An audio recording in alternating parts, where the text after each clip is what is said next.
Assalamualaikum warahmatullahi wabarakatuh. Selamat pagi, selamat siang, selamat sore, dan juga selamat malam bagi siapa saja yang menonton video presentasi portofolio saya pada mata kuliah presentasi digital. Sebelumnya, saya ingin memperkenalkan diri saya. Nama saya Haraka Rejo Rizky Nurdin, biasanya dipanggil Rakan atau Rajwa. Saya saat ini merupakan mahasiswa desain interior Telkom University Bandung. Menata dan mendesain sebuah ruang merupakan salah satu hobi atau kesenangan saya. Sebagai mahasiswa desain interior, pengertian desain interior itu sendiri, menurut saya merupakan ini menata ruang yang tidak hanya memikirkan suatu sistem konstruksi, namun depankan juga seni atau keestetikan dalam sebuah tatanan ruang. Tentunya dengan memperhatikan kebutuhan seseorang untuk memenuhi kehidupan seseorang sehari-hari. Oke, jadi ada 5 konten yang akan saya bahas, yaitu ada tugas pertama membahas tentang pengaplikasian tekstur dan titik cahaya. Yang kedua ada pengaplikasian wall molding pada ruang. Yang ketiga membahas tentang teknik kamera movement. Dan yang keempat ada presentasi video 360. Dan yang terakhir merancang dua rumah tinggal kontainer.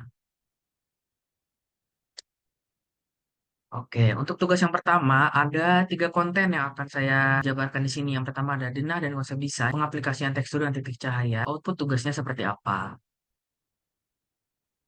Oke, sebelum masuk ke tugas pertama, kita dikasih denah nih sama Pak dosen untuk dijadikan sebagai output tugas satu dari desain pertama ini, yaitu ada 3 ruangan yang kita pakai, ada ruang keluarga, ruang makan, dan juga ruang tidur utama. Untuk pada desain ini, saya menggunakan konsep ruang mid-century.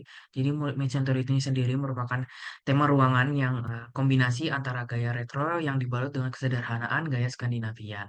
Desain hunian ini mengutamakan nilai estetika dan fungsional, serta menyoroti penggunaan bahan seperti kayu dan palet warna yang cenderung berani, bertekstur kasar dan lembut secara bersamaan. Oke, langsung aja ke tugas pertama.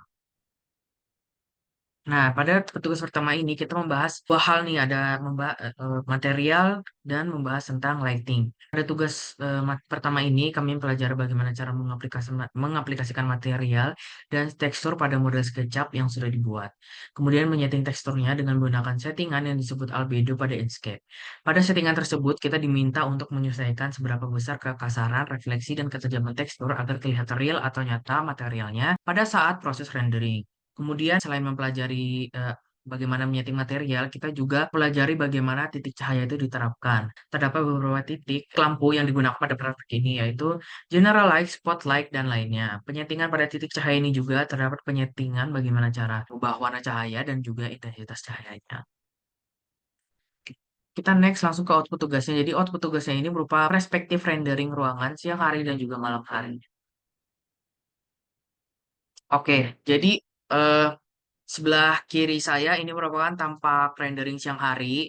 Yang paling atas ini adalah ruang ruang keluarga, yang ini ada kitchen dan ini ada ruang tidur. Kemudian yang sebelah kiri saya yang ini rendering malam harinya. Jadi kalau malam hari itu lightingnya lebih kelihatan, lampunya nyala gitu ya. Kalau siang hari ini teksturnya tuh lebih kelihatan karena tersoroti dengan sinar matahari ini. Nah, kita belajar bagaimana caranya membuat tekstur bebatuan ini benar-benar terlihat meyakinkan kalau ini tuh ada teksturnya kasar gitu. Kita belajar bagaimana cara membuat materi itu menjadi lebih nyata gitu. Next, untuk tugas 2, saya akan membahas ada 3 konten di sini, ada deskripsi, tema, dengan output hasil renderingnya. Oke, jadi pada tugas ini kami belajar membuat sebuah ruangan dekorasi dengan desainnya yang bebas, dilengkapi dengan beberapa ketentuan, yaitu ada dinding yang dilengkapi dengan wall molding, lantainya berbahan parket, terdapat satu sofa, dan terdapat floor lamp.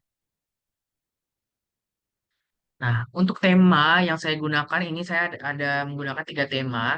Ada Art Deco, eklektik, dan bohocik dengan permainan warna mencolok pada satu sisi dan tekstur material yang kasar dan juga halus secara bersamaan. Nah, saya ingin jelaskan pertama ada Art Deco. Apa sih Art Deco itu? Jadi Art Deco adalah furnitur yang dicirikan oleh detail dan bentuk geometris kayak eksotis seperti jenis zebra wood dan mahoni. Warna permata, pernis, jenis lacquer, finishing yang berkilau dan reflektif atau mirror, dan aksen logam mengkilap. Ini saya ambil penjelasannya dari desainer interior dan pemilik studio London.co yang bernama Travis London. Kemudian ada maksimalis ekletik. Ini merupakan desain interior yang mengambil elemen terbaik dari berbagai gaya desain yang ada untuk dijadikan sebuah tema desain yang baru.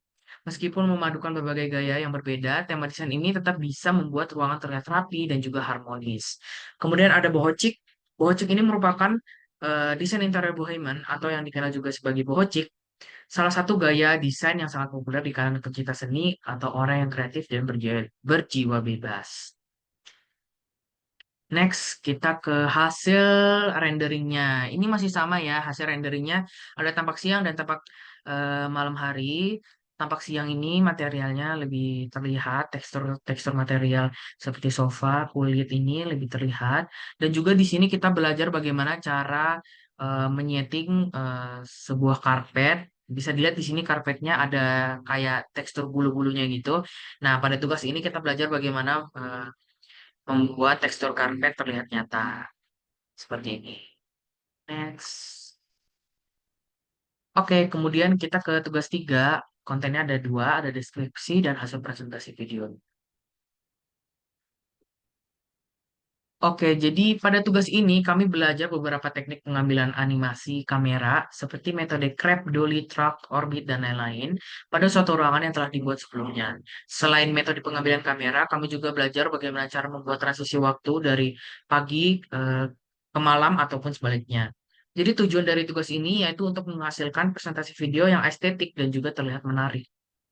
Oke, mungkin langsung aja ke video hasil presentasinya.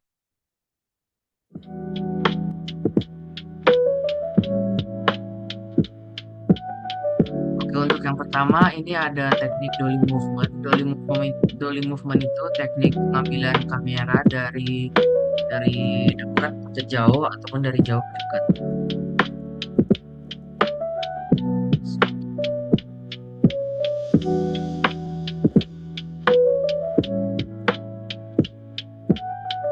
Kemudian ada track movement. Track movement ini pengambilan kamera dari bawah ke atas secara vertikal.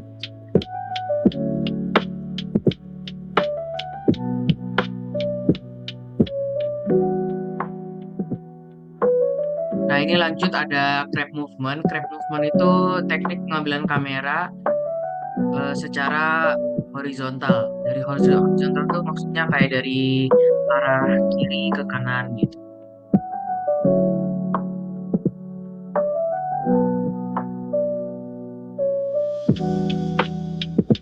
Kemudian ada orbit movement. Orbit movement ini teknik pengambilan kamera dari segala arah. Jadi semua satu sisi ruangannya itu kelihatan semua. Ini sangat cocok untuk eh, mempresentasikan satu ruangan secara utuh.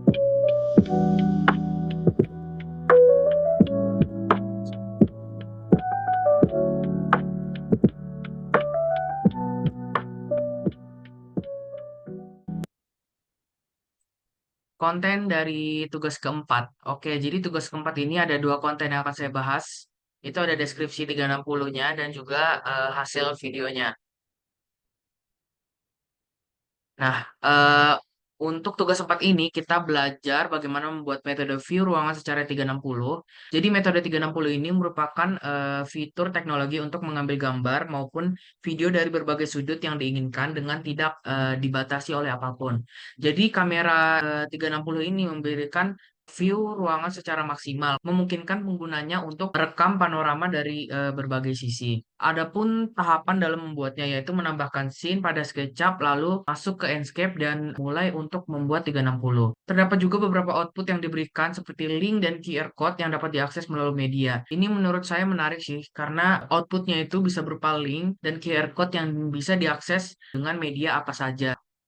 Tuh, cukup menarik.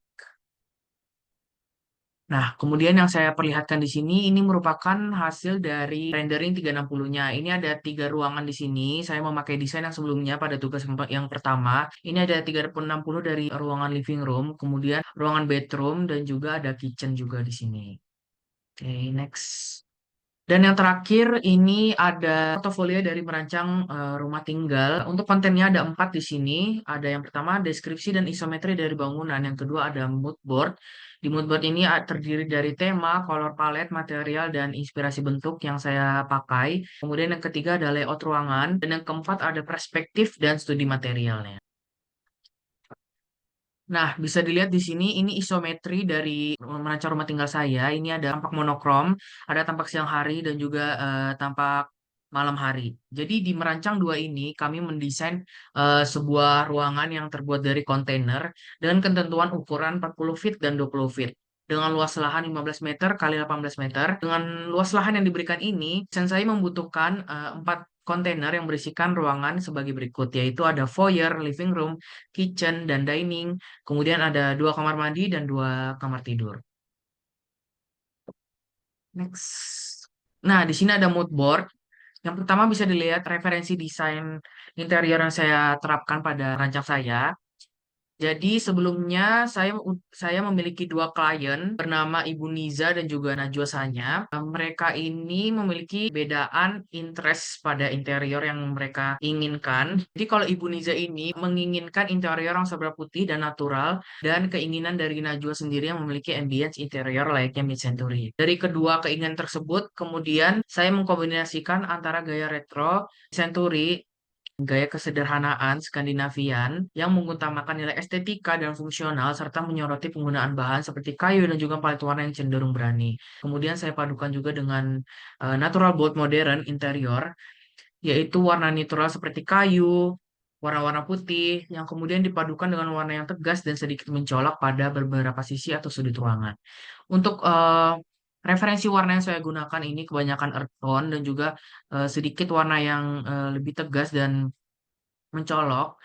Kemudian untuk materialnya sendiri ini ada material-material yang kasar seperti bertekstur kayu, seperti saya menggunakan HPL, plywood, dan juga ada tiles keramik yang reflektif dan juga tekstur yang lembut seperti saya memakai karpet untuk beberapa ruangan tertentu seperti kamar dan lain sebagainya. Kemudian untuk warna dan bentuk dan juga tekstur saya terinspirasi dari furnitur brand IKEA yang bernamakan Maskar Orlo Berjet berdasarkan hasil analisa furnitur sebelumnya. Jadi pada merancang dua ini kita diberikan kesempatan oleh dosen kami untuk mensurvei furnitur yang mirip dengan makanan ringan yang kita pilih yaitu Yupi. Jadi fun fact dalam kelas merancang kita kita disuruh untuk memilih satu cemilan manis, cemilan manis seperti Yupi yang berbentuk unik, kemudian kita terapkan pada furnitur yang memiliki desainnya sama dengan Yupi tersebut. Kemudian dari bentuk furnitur dan tekstur dari furnitur yang kita ambil tersebut, kita pakai atau kita terapkan pada desain yang akan kita buat di merancang dua ini. Tuh. Nah, kemudian ada layoutnya. Ini ada layout lantai satu. Di lantai satu ini ada 4 ruangan ya ini sebenarnya. Yang pertama ada foyer, ada kemudian ada living room, ada kitchen and dining, kemudian ada bedroom satu. Kemudian lantai dua ada kamar tidur satu, kamar tidur dua, dan kamar mandi dua. Sekarang kita lanjut ke perspektif dan studi material. Jadi ini perspektif rendering dari ruangan foyer. Ini saya banyak menggunakan bahan-bahan natural ya, seperti HPL wood panel, tekstur kayu juga, vinyl flooringnya kayu. Kemudian ada 2 brand furnitur IKEA, ada Match Cover IKEA dan juga ada style IKEA. Kemudian dindingnya saya menggunakan rectangle tile atau keramik persegi berbentuk persegi panjang gitu yang memiliki warna hijau earth tone gitu. Next, ini langsung ke living room ya. Living room ini terdapat 2 furnitur brand IKEA juga, Sforza IKEA, Krona IKEA. Ini sofa 2 seater dengan satu sofa puff. Kemudian di sini satu perspektif lagi dari living room. Sini ada furnitur dari IKEA juga, Besta IKEA atau TV stand. Nah, ini di sini cukup buat TV berukuran 65 inch. Materialnya kurang lebih masih sama seperti yang sudah saya jelaskan tadi. Nah, kemudian di sini ada ruangan kitchen and dining. Ini yang ini tuh saya custom ya, saya buat sendiri. Untuk materialnya saya masih menggunakan material yang sama sama ruangan yang tadi, ada HP wood panel. Saya pakai lagi untuk dasar mejanya keramik. Kemudian dindingnya ini saya lapisin dengan plywood yang dilapis lagi dengan HPL. Ini ada juga brand IKEA si makan, Manhood IKEA. Masih banyak material yang sama lagi lainnya. Nah, ini bisa dilihat juga, ini juga brand IKEA, Knoxwood IKEA set. Jadi ini kitchen set yang udah include sama storage, ada kompor, dan juga ada isap, asap, dan lain sebagainya. Next, nah ini adalah kamar mandi, perspektif rendering kamar mandi. Sini ada kloset Toto Niores. Sini saya memainkan berbagai macam tekstur dari dindingnya. Dindingnya lumayan bertekstur. Di sini ada tekstur batu, padu padankan dengan juga keramik berbentuk persegi gitu. Ini juga satu perspektif yang berbeda dari kamar mandinya. Ini ada satu brand dari IKEA juga. Ini satu set.